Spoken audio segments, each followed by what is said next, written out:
ജീവവഴി പ്രതിപന്താവെന്നീ ഇരുവഴികൾ സഹതേ കണ്ടു നവജീവ പ്രാപിച്ചിടാന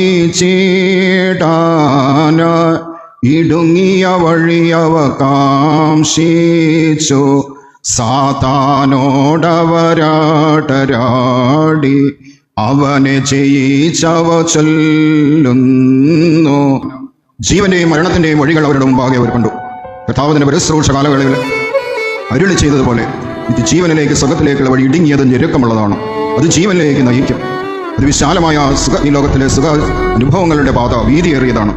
അതിലൂടെ നടക്കുന്നവൻ നിത്യശിക്ഷയിലേക്കും എത്തിച്ചേരും.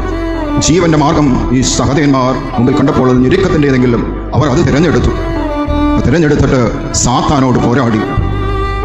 വിശ്വാസത്തിനെതിരായി നിൽക്കുന്ന സകലത്തിനും എതിരായി പൈശാചിക ശക്തികളെതിരായി അവർ പോരാടി.